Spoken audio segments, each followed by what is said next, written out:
مبارک کو دیکھ کر، لیکن ایسی سیرت کبھی نہ بیان کی جائے کہ نبی کریم علیہ الصلوۃ والتسلیم کا بس دست مقدس کے ساتھ یہ کام کر لیتے تھے۔ نبی کریم علیہ الصلوۃ والتسلیم اگر دست مبارک کو ہوا میں لہراتے تو سیدھا جنت میں پہنچتا تھا۔ حدیث مبارک میں آتا ہے نبی کریم علیہ الصلوۃ والتسلیم نے نماز کسوف پڑھائی ہے۔ نبی کریم علیہ السلام نے نماز میں، بخاری شریف میں حدیث مبارک ہے کہ ایک قدم آگے اٹھایا، آگے اٹھا کے پھر قدم پیچھے کیا اور اپنے دست مقدس کو ہوا میں لہرایا۔ صحابہ کرام علیہ رضوان نے عرض کیا یا رسول اللہ پہلے نماز میں آپ کو چلتے ہوئے ہم نے نہیں دیکھا، اور پھر نماز میں اپنے ہاتھ مبارک کو آسمان کی طرف اٹھائیں یہ بھی نہیں دیکھا۔ نبی کریم علیہ السلام نے ارشاد فرمایا میرے غلاموں، میں نماز میں ہوتے ہوئے رأیت الجنت، میں نے جنت کو دیکھا۔ تناولت انقودا، فرماتے جنت کو دیکھتے ہوئے میں نے اپنے ہاتھ کو لہرایا ہے، وہ سیدھا جنت میں انگور کے خوشے پر جا کے ٹھہرا ہے۔ نبی کریم علیہ السلام نے ارشاد فرمایا لو اصبته لاکلت منه ما بقي في الدنيا، فرمایا اگر میں انگور کا خوشہ دنیا پہ لے آتا تم کھاتے رہتے، تمہارے بیٹے کھاتے، تمہارے پوتے کھاتے، تمہارے لکڑ پوتے کھاتے،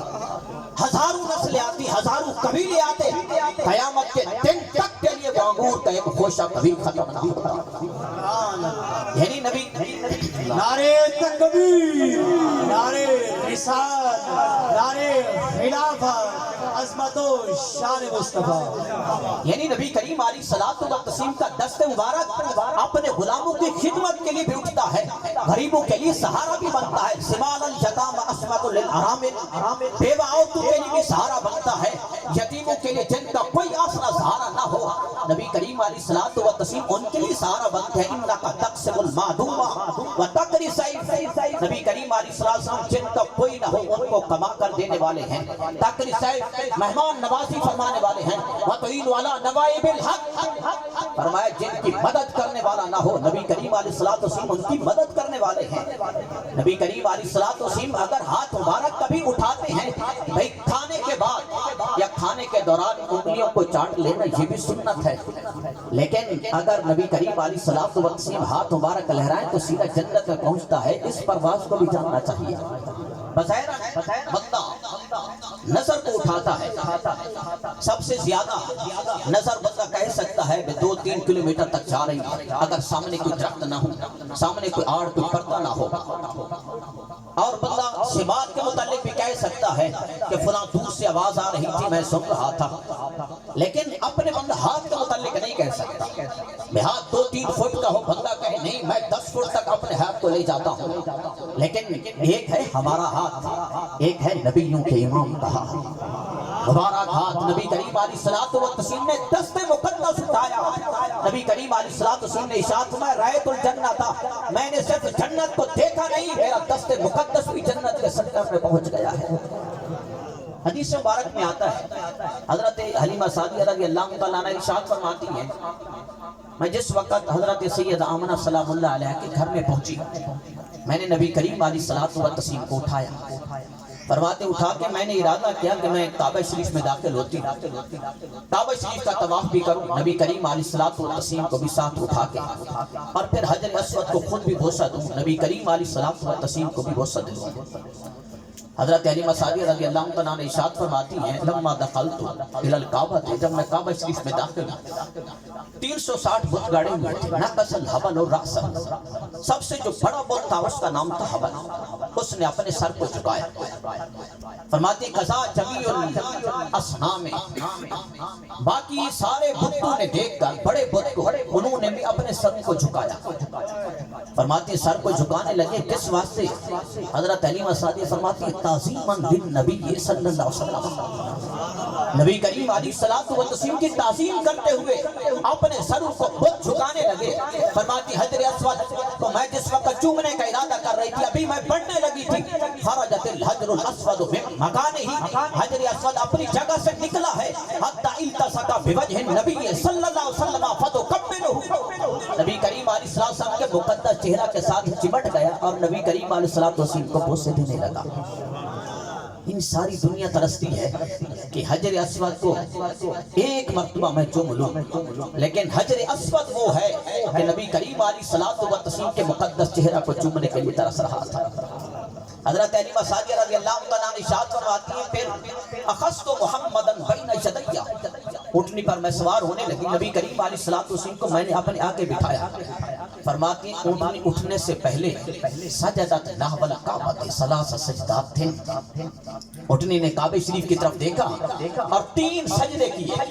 3 سجدے کر کے ثم رفعت رأسها الی السماء،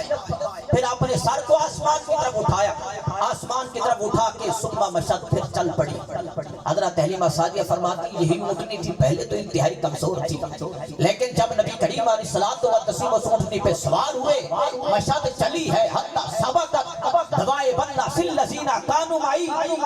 فرماتی جتنی سواریاں آئی تھی ساری سواریوں سے میری اونٹنی سب سے آگے بڑھ گئی۔ حضرت حلیمہ سعدیہ فرماتی ہے کہ اس وقت بنی سعد سے کچھ مرد بھی آئے تھے، کچھ عورتیں بھی آئی تھیں، اپنی اپنی سواریوں پہ سوار ہو کے،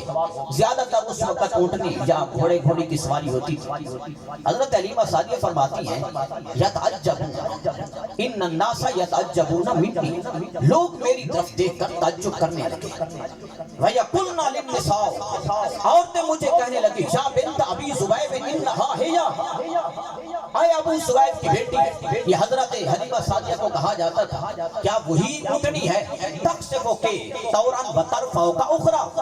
کہ جس وقت ہم آ رہے تھے مکہ شریف کی بستی کی طرف، کبھی یہ اونٹنی نیچے لے جاتی تھی، کبھی اوپر لے آتی تھی، یعنی اتنی کمزور تھی، بیٹھ جاتی تھی، پھر تھوڑا سا سانس لیتی، طاقت اس کی بحال ہو جاتی، پھر اٹھتی تھی، پھر آگے منزل کو طے کرتی تھی، سب سے پیچھے آپ کی اونٹنی تھی، سب سے زیادہ کمزور بھی تھی۔ حضرت حلیمہ سعدیہ فرماتی میں نے جتنا کہا تاللہ انہا ہیا، واللہ کہا جائے تاللہ کہا جائے، فرماتی اللہ کی قسم ہے بے شک وہی اونٹنی ہے، نہ ہی میں نے اونٹنی کوئی تبدیل کی ہے اور نہ ہی میں نے اس کا کوئی دوا علاج کیا ہے کہ اتنے دن گزر گئے ہوں پھر اس کے اندر طاقت آ گئی۔ حضرت حلیمہ سعدیہ فرماتی میں تو اتنا کہہ کر خاموش ہو گئی، لیکن کنتو اتانی تسمع تنطق، فرماتی میں سننے لگی، میری اونٹنی بول کر ان عورتوں کو جواب دینے لگی۔ کیا دینے لگی؟ اونٹنی کہنے لگی فیحقتنا یا نساء بنی سعد، بنی سعد کی عورتیں تم پر افسوس ہے، ان کننا لفی غفلت، کہ تم غفلت میں تھی اور پھر میرے بارے میں پوچھتی ہو کہ اس کی شان کیا ہے۔ اونٹنی کہنے لگی ہاں میری شان کس وجہ سے ہے، کہنے لگی بعثنی اللہ بعد موتی، اللہ رب العزت نے میرے مرنے کے بعد دوبارہ مجھے زندگی عطا فرمائی ہے۔ یعنی نبی کریم علیہ الصلوۃ والسلام پر سوار ہوئے، فرماتی ہیں میری اللہ رب العزت نے، میں تو مر چکی تھی، یعنی اتنی بیمار اور کمزور تھی، نڈھال تھی، مرنے کے قریب تھی، اللہ رب العزت نے میری زندگی کو بدل کے رکھ دیا، دوبارہ مجھے زندہ فرمایا ہے، رد علی بعد حزلی، فرماتی ہیں میری کمزوری کے بعد اللہ رب العزت نے میرے موٹاپے کو لوٹایا۔ فرماتی ہیں پھر پوچھتی ہو کہ میری شان کیا ہے، اونٹنی کہنے لگی کیا تم جانتی ہو حل تدرین من علی ظہری، تم جانتی ہو میری پیٹھ پر کون سی شخصیت سوار ہے۔ اونٹنی خود تعارف کرنے لگی علی ظہری، میری پیٹھ پر خیر النبیین سید المرسلین وافضل الاولین والآخرین وحبیب رب العالمین، فرماتی میری پیٹھ پر وہ شخصیت سوار ہے، نبیوں سے افضل ہے، رسولوں کے سردار ہیں، پہلو سے بھی بہتر ہیں، آخریوں سے بھی بہتر ہیں، حبیب و رب العالمین، اور رب العالمین کے حبیب اور محبوب بھی ہیں۔ حضرت حلیمہ سعدیہ رضی اللہ تعالیٰ عنہ ارشاد فرماتی ہیں، ابن اسحاق نے بھی اپنی کتاب میں اس روایت کو ذکر کیا ہے۔ حضرت حلیمہ سعدیہ رضی اللہ تعالیٰ عنہ فرماتی ہیں لما دخلت الی بنی سعد، جس وقت میں بنو سعد قبیلہ میں داخل ہوئی، لم یبق منزل من منازل بنی سعد الا شممنا منہ ریح المسک، فرماتی ہیں میں بنو سعد قبیلہ میں پہنچی تھی، لیکن میں نے کسی کو بتایا نہیں تھا کہ میرے گھر میں خوبصورت بچہ آیا ہے، تم آؤ اس کا دیدار کر لو، اپنی پیاسوں کو بجھاؤ۔ فرماتی خدا کی قسم ہے جس شخص کو بھی پتا چلا ہے، جس گھر کے اندر میں نے کسی ہمسائی اپنی نوکرانی کو نہیں بتایا تھا، فرماتی نبی کریم علیہ الصلوۃ والسلام سے نکلنے والی کستوری جیسی خوشبو ہر گھر میں پہنچی ہے، ہر گھر میں پہنچی القیت محبت فی قلوب الناس، فرماتے لوگوں کے دلوں میں خود بخود نبی کریم علیہ الصلوۃ والسلام کی محبت گھر کر گئی ہے، یعنی سارے لوگ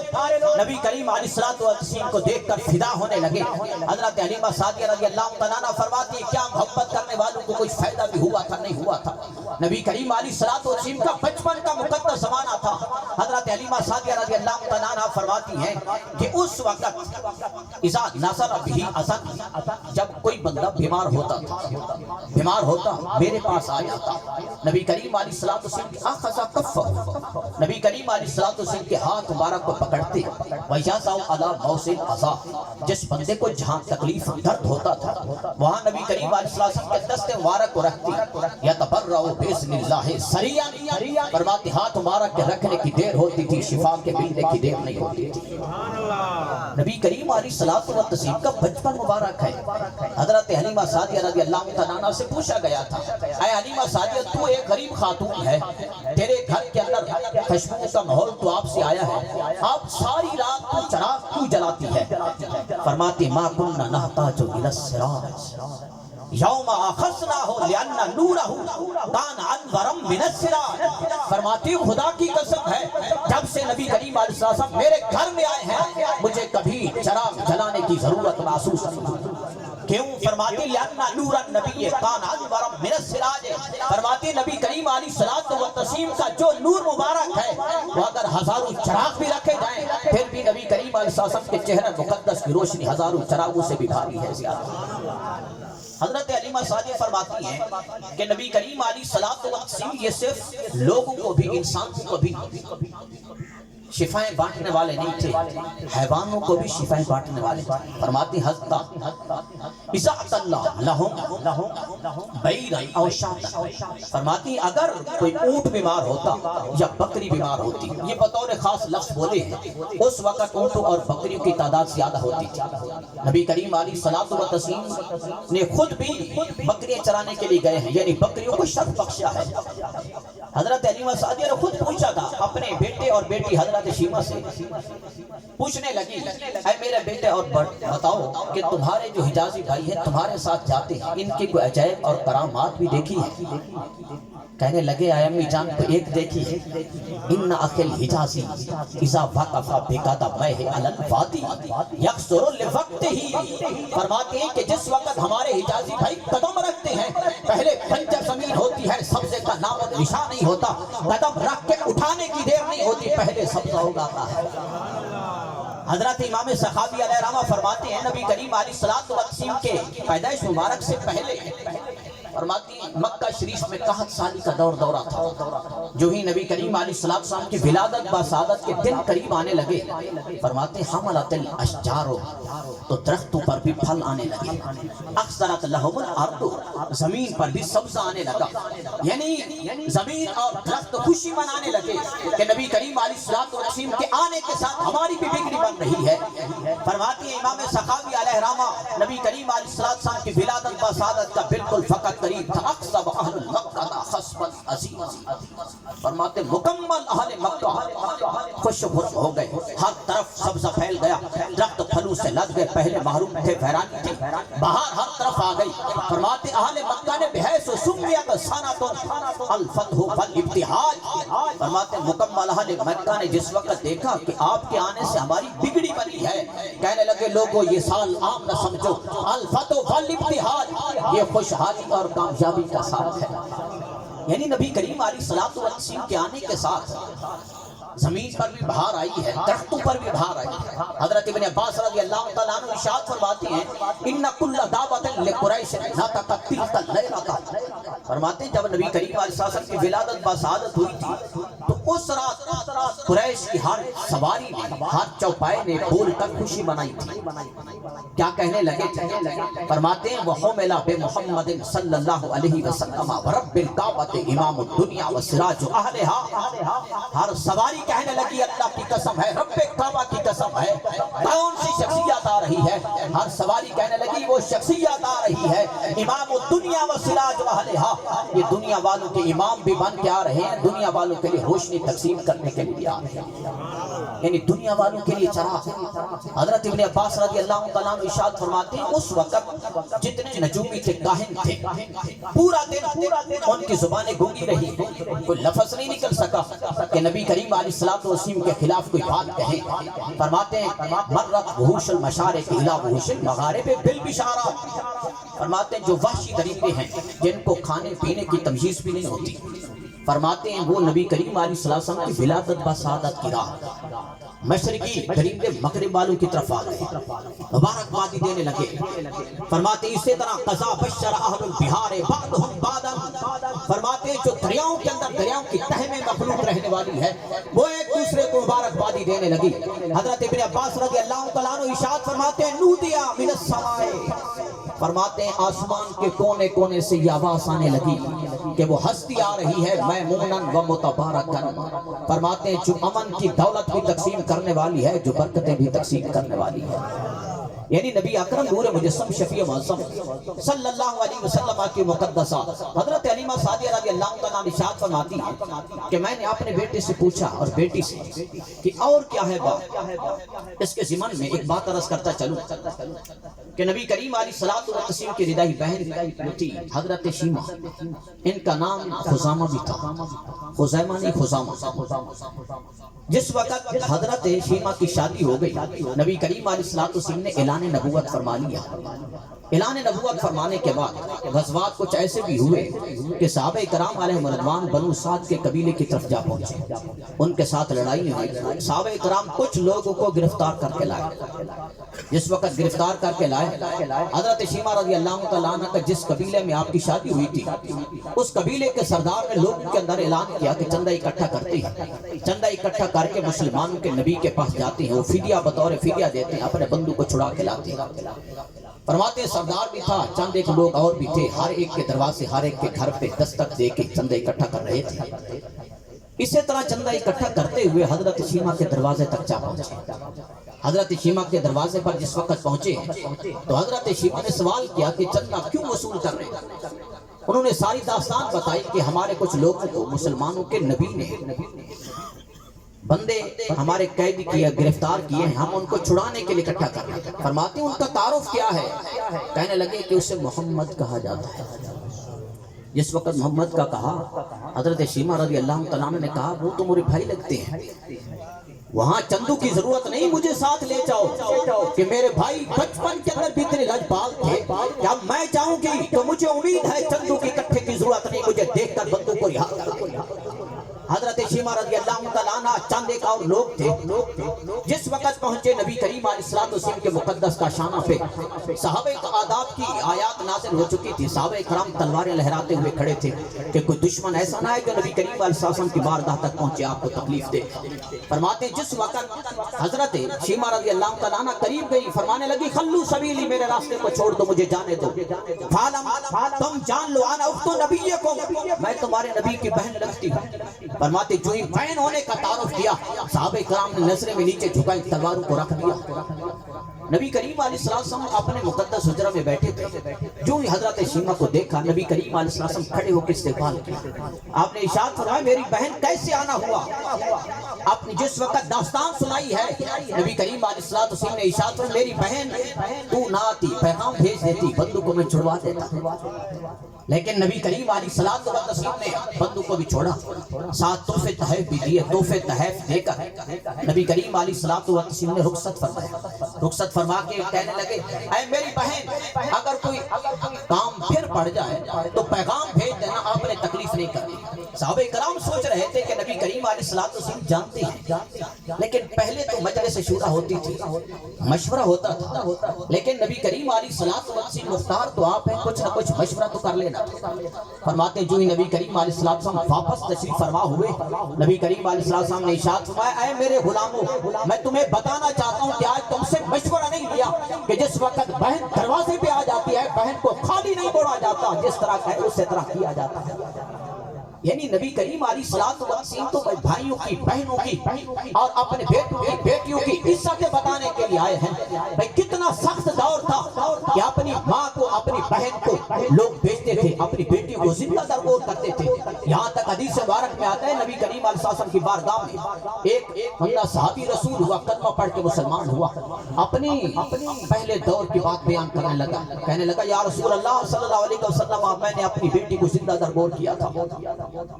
میں اپنی بیٹی کے لیے گڑھا کھود رہا تھا, میری بیٹی مذاقاً کہہ رہی تھی اے ابا جان یہ کیوں گڑھا کھود رہے ہو؟ کہتے ہیں کہ جس وقت میں نے اپنی بیٹی کے گلے کو دبایا اور اس کے نیچے پھینکا, کہنے لگی اے ابا جان اس طرح کر رہے ہو, میں مر نہیں جاؤں گی؟ نبی کریم علیہ السلام نے یہ سن کر ارشاد فرمایا اے میرے غلام آگے بات بیان نہ کرو, مجھے برداشت کی طاقت نہیں. نبی کریم علیہ السلام نے بہنوں کی, ماؤں کی, چچا کی, والد کی, والدہ کی یہ عزت اور آبرو بتانے کے لیے آئے ہیں کہ بیٹیوں کو زندہ درگور نہیں کیا جاتا, بہنوں کو خالی نہیں موڑا جاتا. یہ تو محبت اور پیار اور آبرو کی بات ہوتی ہے. نبی کریم علیہ السلام کا فرمان مقدس کہ نبی کریم علیہ السلام نے ارشاد فرمایا لا تکرہوا البنات, فرمایا اپنی بیٹیوں کو ناپسند مت کرو. فرمایا کیوں؟ فَإِنَّهُنَّ الْمُونِسَاتُ وَالْخَالِيَاتُ. نبی کریم علیہ السلام نے ارشاد فرمایا جو بیٹیاں ہیں یہ اپنے باپ سے اتنا انس رکھتی ہیں جتنا بیٹے نہیں رکھتے. والفالیات, فالیات فالیتن کی جمع ہے, اس کا معنی ہوتا ہے جوئیں نکالنے والی. چاہے بھئی اپنے باپ کے سر میں جوئیں نہ ہوں, لیکن جو ہی دروازے کے اندر باپ داخل ہوتا ہے بیٹی دوڑتی ہوئی جاتی ہے. بیٹا ہزاروں لالچوں کے بعد بھی اتنا پیار نہیں کرتا, لیکن جو بیٹی تڑپ کے باپ کے آگے ہوتی ہے. اگر ایک مرتبہ بھائی یا والد, بھائی اپنی بہن کو کہے یا والد اپنی بیٹی کو کہے میرا بیٹا میں بڑا پریشان ہوں کہ دعا کر دینا, ہو سکتا ہے بیوی ساری رات سوئی رہے لیکن بیٹی کبھی سوتی نہیں, بہن کبھی سوتی نہیں کہ باپ میرا آیا تھا, اسی طرح داستان بیان کر رہا تھا, رو رو کے عرض کرتی ہے باری تعالیٰ میرے باپ جس طرح کہتا ہے اسی طرح تو کر دے, اور بہن بھی ساری رات ہو سکتا ہے مصلے پہ گزار دے. یعنی نبی کریم علیہ السلام نے کیوں اہمیت دی کہ پہلے لوگ اپنی ماں کو لے جاتے تھے منڈی کے اندر کہ کون ہے میری ماں کا خریدار, میں اپنی ماں کو بیچنا چاہتا ہوں. لیکن نبی کریم علیہ السلام آئے, تشریف فرماؤ, آپ نے فرمایا ماں کو عام نہ سمجھو, ان الجنت تحت اقدام الامہات, فرمایا ماؤں کے قدموں کے نیچے تو جنت اللہ رب العزت نے بچھا کے رکھ دی ہے. نبی کریم علیہ السلام کے بارے میں چند ایک اور میں آپ کے سامنے معروضات بیان کرتا ہوں. حضرت انس بن مالک رضی اللہ تعالیٰ عنہ ارشاد فرماتے ہیں زیادہ تر جو نبی کریم علیہ السلام کے حسن و جمال کے متعلق باتیں ہیں یہ چند ایک صحابہ کرام سے روایت ہے. ایک حضرت انس بن مالک رضی اللہ تعالیٰ عنہ, حضرت انس بن مالک رضی اللہ تعالیٰ عنہ فرماتے ہیں خدمت النبی 10 سنین, میں نے نبی کریم علیہ السلام کی 10 سال خدمت کی. چھوٹے سے بچپن نبی کریم علیہ السلام کی بارگاہ میں حضرت انس رضی اللہ تعالیٰ عنہ کی والدہ سے والی آئی تھی. یا رسول اللہ یہ چھوٹا سا بچہ ہے, آپ کے گھر کے کام بھی کرے گا اور آپ باہر کا جو حکم فرمائیں گے وہ بھی کرے گا. یعنی گھر میں آنا جانا ہمیشہ, چھوٹے بچے ہی جاتے ہیں پردے والے گھروں میں. فرماتے ہیں حضرت انس بن مالک رضی اللہ تعالیٰ میں نے نبی کریم علیہ السلام کو دیکھا لیکن ما شمنت امبرن ولا مسکا تکتو ولا شیئن اتیبا من رسول اللہ صلی اللہ علیہ وسلم. فرماتے ہیں میں نے کستوری کو بھی سونگا, امبر کو بھی سونگا. شیئن کا معنی یہ ہے کہ جتنی خوشبوئیں اس وقت دستیاب تھی ساری خوشبوئیں میں نے سونگی ہیں, لیکن نبی کریم علیہ السلام کے جو قدرتی طور پر خوشبو آتی تھی وہ ساری خوشبو پہ غالب آ جاتی تھی. اگر نبی کریم علیہ السلام لم یکن رسول اللہ صلی اللہ علیہ وسلم یمر فی طریق, نبی کریم علیہ السلام کسی راستے سے گزرنا ہوتا یتبعہ احد, کوئی آپ کے پیچھے سے آتا اس کو پوچھنے کی ضرورت نہیں پڑتی تھی کہ یہاں سے کون سی شخصیت کون سی ہستی گزری ہے. فرماتے عرف انہ سالکہ, فرماتے نبی کریم علیہ السلام کے جو پیچھے سے آتا تھا وہ پہچان لیتا تھا, کس لحاظ سے کسی سے پوچھنے کی ضرورت نہیں پڑتی. من تیبن, فرماتے نبی کریم علیہ السلام کی نکلنے والی خوشبو تھی وہ خوشبو کو سونگ کے بتا دیتا تھا کہ نبی کریم علیہ السلام کا اس راستے سے گزر ہوا ہے. اگر نبی کریم علیہ السلام کسی سے اپنا دست مقدس ملاتے فیازل یزل یومہ شاجد ریحہ, فرماتے مکمل دن تک اس کے ہاتھ سے خوشبو آتی رہتی تھی. یعنی کسی کو بتانے کی ضرورت نہیں پڑتی کہ میں نبی کریم علیہ السلام کے دست بوس ہوا ہوں یا نہیں ہوا. فرماتے نہیں, بس ان کے ہاتھوں سے خوشبو آنے والی. یادو علی راس, یادو علی راس سبیل, فرماتے ہیں نبی کریم علیہ السلام کی بارگاہ میں جو بچے آتے تھے نبی کریم علیہ السلام ان بچوں کے سر پہ بھی ہاتھ پھیرتے، ان کے رخسار پہ بھی، سر پہ بھی۔ فرماتے ہیں جس بچے کے سر پہ نبی کریم علیہ السلام کا دست مقدس لگتا تھا یورف من بین الصبیان بریحھا، نبی کریم علیہ السلام کے دست مقدس سے جو خوشبو آتی ہے اس کے سر سے بھی اسی طرح کی خوشبو آتی تھی۔ باقی بچوں کے درمیان اگر کھڑا ہوتا ایک بچہ، سینکڑوں بچے بھی ہوتے، پھر بھی وہ بچہ پہچانا جاتا تھا کہ اس بچے کے سر پہ نبی کریم علیہ السلام نے اپنا دست شفقت پھیرا ہے۔ اسی طرح حضرت جابر بن سمرہ رضی اللہ عنہ ارشاد فرماتی ہے غالباً نماز ظہر کا وقت تھا، صحابہ کرام علیہ رضوان دست بوس ہو رہے تھے۔ فرماتے ہیں 2 بچے اور بھی تھے، نبی کریم علیہ السلام کا دست بوس میں بھی ہوا۔ فرماتے ہیں دست مبارک چومے ہیں مسح خطہ، حضرت جابر بن سمرہ کے رخساروں پہ نبی کریم علیہ السلام نے اپنا دست مبارک پھیرا۔ حضرت جابر بن سمرہ رضی اللہ عنہ ارشاد فرماتے ہیں وجدت یدہ بردا، فرماتے ہیں ایک یہی ہے میں نے نبی کریم علیہ السلام کے دست مبارک کو ٹھنڈا پایا۔ کتنا تھا اذن ہے یا ابرد من الثلج، فرماتے ہیں نبی کریم علیہ السلام کا ہاتھ مبارک کتنا ٹھنڈا تھا کہ وہاں برف کی بھی مجال نہیں۔ اور فرماتے ہیں دوسرا کیا تھا ریحا، نبی کریم علیہ السلام نے کہ دست مقدس کو میں نے خوشبودار پایا، کانما اخرجھا من جونۃ عطار، فرماتے ہیں نبی کریم علیہ السلام کا دست مبارک خوشبودار اتنا تھا جیسا کہ عطر بیچنے والا اپنی صندوق جی کے ساری خوشبوؤں کے اندر ہاتھ ڈالے، ہاتھ ڈال کے پھر باہر نکالے، فرماتے اس کے اندر بھی اتنی خوشبو نہیں ہوتی جتنا نبی کریم علیہ السلام کے ہاتھ مبارک سے خوشبو آ رہی تھی۔ حضرت عبداللہ بن عمر رضی اللہ عنہ فرماتے ہیں رأیت رسول اللہ صلی اللہ علیہ وسلم عین آیا ہاتین، فرماتے ہیں میں نے نبی کریم علیہ السلام کو دونوں آنکھوں سے دیکھا، بار بار دیکھا۔ کیسے محسوس ہو رہے تھے؟ فرماتے ہیں کانا نورن کلہ، نبی کریم علیہ السلام مجھے ایسے لگ رہے تھے کہ جیسا کہ آپ سر انور سے لے کر قدمین شریفین تک مکمل نور ہی نور ہے۔ یعنی نبی کریم علیہ السلام کی مقدس ذات حضرت عائشہ صدیقہ رضی اللہ تعالیٰ نے اس واسطے ارشاد فرماتی تھی کہ لنا شمس وللآفاق شمس، فرماتی ایک میرے لیے سورج ہے، ایک دنیا والوں کے لیے سورج ہے، لیکن فرماتی شمسی خیر من شمس الدنیا، فرماتی دنیا والوں کے سورج سے کہیں میرا سورج بہتر ہے۔ فرماتی بظاہراً تو فرق اتنا ہے کہ شمس الدنیا جو دنیا کا سورج ہے تطلع بعد الفجر، وہ فجر کے بعد طلوع ہوتا ہے، لیکن فرماتی شمسی جو میرا سورج ہے تطلع بعد المغرب، وہ مغرب کے بعد طلوع ہو جاتا ہے۔ اس واسطے ارشاد فرماتی ہیں کنت اخیط فی السحر، فرماتے سحری کا وقت تھا میں کپڑے سی رہی تھی فسقطت الابرۃ، میری سوئی گر گئی ہے۔ حضرت عائشہ صدیقہ رضی اللہ تعالیٰ عنہا فرماتی سوئی گری ہے، طلب تو میں نے تلاش پڑی کی لیکن لم اجدھا، تلاش کرنے کے باوجود بھی مجھے سوئی نہیں ملی، حتی دخل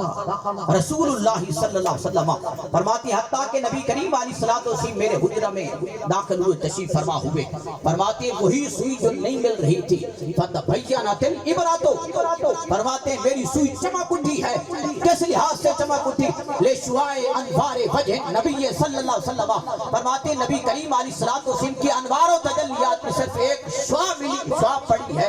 مجھے گم شدہ سوئی جو نہیں مل رہی تھی وہ مل گئی ہے۔ اسی طرح آخری 1-2 بات عرض کرتے ہوئے اپنی گفتگو کو سمیٹتا ہوں۔ حضرت امام قسطلانی رضی اللہ تعالیٰ عنہ ارشاد فرماتے ہیں لا زال اہل الاسلام یحتفلون بشہر مولد النبی صلی اللہ علیہ وسلم ویتصدقون فی لیالیہ بانفاء الصدقات ویعملون الفلائم ویظہرون السرور ویزیدون فی المبرات ویعتنون بقرأۃ مولدہ الکریم یظہر علیہم کل فصل عظیم من برکاتہ ومما جرب من خواص انہ امان فی ذلک الامر حشر آج بین البقیۃ والمرام فرحم اللہ امرأ اتخذ لیال بشہر مولدہ المبارک۔ حضرت امام قسطلانی رضی اللہ تعالیٰ عنہ ارشاد فرماتے ہیں ہمیشہ سے اہل اسلام کا یہ وتیرہ، یہ طریقہ کار، یہ محبت بھرا انداز رہا۔ کیا رہا؟ یحتفلون بشہر مولدہ الکریم، فرماتے نبی کریم علیہ السلام کی ولادت بسعادت کی محفلیں مناتے ہیں، جو ہی مہینہ آتا ہے محفلیں مناتے ہیں۔ ویعملون الولائم، ولائم ولیمہ کی جمع ہے۔ آپ دیکھتے ہو کہ ولیمے پہ صرف ایک کھانا نہیں ہوتا، لیکن فرماتے ہیں جو مسلمان نبی کریم علیہ السلام سے پیار کرنے والے ہیں وہ جیسا کہ ولیمے پہ اہتمام کیا جاتا ہے اسی طرح کرتے ہیں۔ وَيَتَصَدَّقُونَ فِي لَيَالِهِ بِأَنْوَاعِ الصَّدَقَاتِ، فرماتے ہیں جہاں تک میلاد شریف کے مہینے کا تعلق ہوتا ہے راتوں کے اندر مختلف قسم کے صدقات کرتے ہیں۔ وَيُظْهِرُونَ السَّرُورَ، فرماتے خوشیوں کا اظہار کرتے ہیں، یہ خوشیوں کا اظہار کر کے پھر کیا کرتے ہیں؟ وَيَعْتَنُونَ بِقِرَاءَةِ مَوْلِدِهِ الْكَرِيمِ، فرماتے جو ان کے بس میں ہوتا ہے جتنی طاقت ہوتی ہے طاقت سے بڑھ چڑھ کے نبی کریم علیہ السلام کے مہینہ مبارک کے اندر ولادت با سعادت کے تذکرے کرتے ہیں۔ فرماتے ہیں تذکرے کرنے کے ساتھ کیا ان کو کوئی فائدہ بھی ہوتا ہے؟ کیا اللہ رب العزت ان پر کوئی کرم بھی فرماتے کل فضل عظیم من برکاتہ، فرماتے ہیں اللہ رب العزت کی برکتوں میں سے ہر بہت بڑا فضل جو پہلے کبھی نہیں ہوتا میلاد شریف کے مہینہ میں وہ فضل ہو جاتا ہے۔ مما جربا من خواصہ،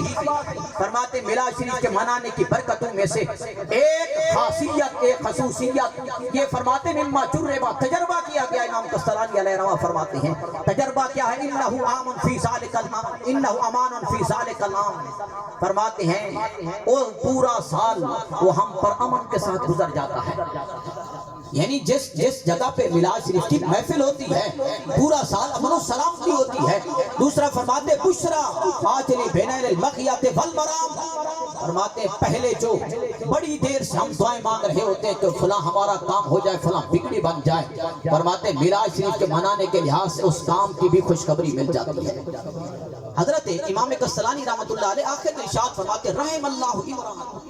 فرماتے اللہ رب العزت اس بندے پہ رحم فرمائے دعا دینے لگے۔ اتخذ لیالہ بشہر مولدہ المبارک، فرماتے نبی کریم علیہ الصلوۃ والتسلیم کی جو مقدس مہینے کی راتوں کو اعیاداً، ایک عید نہیں عید کی جمع آیا عیدیں بناتا ہے، فرماتے کس لحاظ سے؟ فرماتے جو عید میلاد کا انکار کرنے والا ہوتا ہے وہ اس کی مرض میں اضافہ کرنے کا سبب بنتا ہے۔ حضرت ابن جوزی رحمت اللہ تعالی علیہ غالباً 597 ہجری کے اندر ان کا وصال ہوا، یہ اکثر محدثین میں سے پہلی لسٹ میں آتے ہیں۔ حضرت ابن جوزی علیہ رحمہ فرماتے ہیں لا زال اہل الحرمین الشریفین والمصر والیمن والشام وسائر بلاد العرب، فرماتے ہیں میں نے عرب کے ہر شہر کو دیکھا، چاہے مکہ مکرمہ ہو چاہے مدینہ منورہ ہو چاہے مصر ہو چاہے شام ہو چاہے یمن ہو، فرماتے من المشرق والمغرب بلاد العرب، فرماتے عرب کے جتنے شہر ہیں مشرق سے لے کر مغرب تک، فرماتے میں نے ہر ایک کو دیکھا یحتفلون بے مجلس مولد النبی صلی اللہ علیہ وسلم، فرماتے میں نے دیکھا نبی کریم علیہ السلام کی محفل میلاد بھی منعقد کرتے ہیں۔ ویفرحون بقدوم ہلال شہر ربیع الاول، جو ہی ربیع الاول شریف کا مہینہ قریب آتا ہے خوشیوں سے جھوم اٹھتے ہیں خوشیاں مناتے ہیں، فرماتے یہتمون اہتماما بلیغا علی السماء والقراء، فرماتے بہت بڑا اہتمام کرتے ہیں، بہت بڑا اہتمام کرنے کے ساتھ فائدہ کیا ہوتا ہے؟ فرماتے وَيَنَالُونَ ذَلِكَ أَجْرًا جَزِيلًا وَفَوْزًا عَظِيمًا، بذالک فرماتے میلاد شریف کے منانے کے ساتھ اللہ رب العزت انہیں اجر عظیم بھی فرماتا ہے، بہت بڑی کامیابی بھی عطا فرماتا ہے۔ حضرت سیری سکتی رحمت اللہ تعالی علیہ ارشاد فرماتے ہیں کہ من قصد موضع یقرأ فیہ مولد النبی صلی اللہ علیہ وسلم، فرماتے ہیں جس بندے نے ایک جگہ کا ارادہ کیا جس میں نبی کریم علیہ السلام کی محفل میلاد منائی جا رہی تھی، فرماتے ہیں وہ بندہ عام نہ سمجھو، فقد قصد روضۃ من ریاض الجنہ، فرماتے یوں سمجھو کہ جیسا کہ جنت کے باغات میں سے ایک باغ کی سیر کرنے کے لیے جا رہا ہے۔ حضرت سیری سکتی علیہ رحمہ نے دلیل دی ہے، فرماتے کس لحاظ سے؟ فرماتے لأنہ ما قصد موضعا،